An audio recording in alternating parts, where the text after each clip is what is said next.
Good evening guys, আজকে আবার আরেকটা নতুন ভিডিও নিয়ে চলে আসলাম। আগের ভিডিওতে তো তোমরা দেখছো যে সকালে পূজার দিন সারাদিন সকাল থেকে কি করেছি আর কিভাবে মন্দিরে গিয়েছি, আর সেইটারই কিন্তু নেক্সট পার্ট আবার চলে এসেছে। এইটা হলো সন্ধ্যা থেকে আরম্ভ। এই যে সন্ধ্যার সময় রেডি হয়ে চলে এসেছি মন্দিরে, আর দেখবা এইখানে জাগরও কিভাবে করে। আমার কিন্তু এইখানে বন্ধুগায় এইটা হলো 2 নম্বর জাগরো, মানে আগে 1 নম্বর আমি করেছি, 1 নম্বর করেছি মানে আমি 1 বছর করেছি, আর এইটা হলো আমার দ্বিতীয় বছরের শিবরাত্র। আর কিন্তু তৃতীয় বছর কোনোদিনও আসবে না, এখান থেকে আমার আর বাই বাই টাটা হয়ে যাবে মার্চ মাসের পরে অন্য আরেক জায়গার কোনো ভিডিও দেখতে পারো, ভালো ভালো ভিডিও আসতে পারে। জানি না কি হবে, মার্চ মাস আগে আসুক, তারপরে কিন্তু সব দেখা যাবে।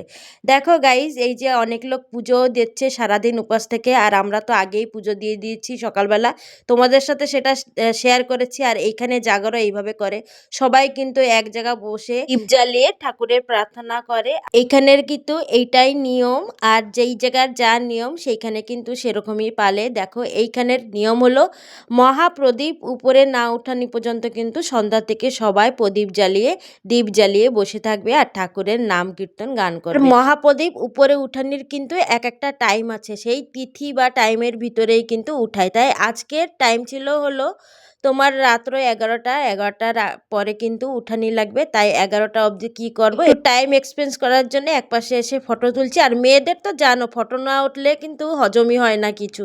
দেখো আবার চলে এসেছি, এখন কিন্তু মহাপ্রদীপ উপরে উঠা হবে, তার জন্য সবাই দাঁড়িয়ে পড়েছে। আর এখন এই জায়গা কীর্তন হচ্ছে, তার সাথে কিন্তু সন্ধ্যা আরতি হচ্ছে। সন্ধ্যা আরতি একবার হয়ে গিয়েছে, এটা মহাপ্রদীপ জ্বালানির আগে যেই আরতিটা হবে সেটাই কিন্তু হচ্ছে।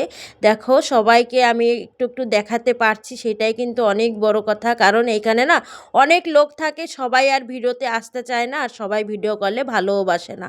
তাই দেখো এই যে মহাপ্রদীপ নিয়ে কিন্তু এখনই উঠবে, তার আগেই কিন্তু নন্দী মহারাজের চারিপাশ থেকে ঘুরে নিচ্ছে। 7বার ঘোরার পরেই কিন্তু তারপরে মহাপ্রদীপ মহামন্দিরের উপরে উঠবে।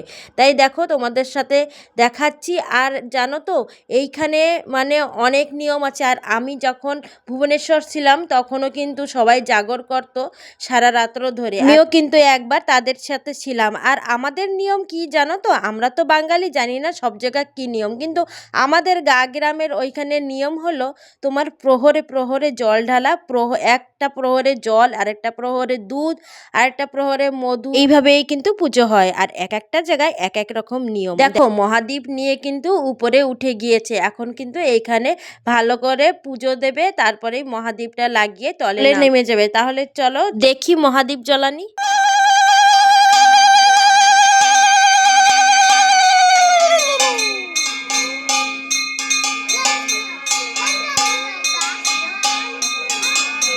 চন্দ্রকে পূজা দেওয়া হয়ে গেল, এখন কিন্তু মহাদীপটা মন্দিরের উপরে রেখে দেবে, চূড়ার উপরে।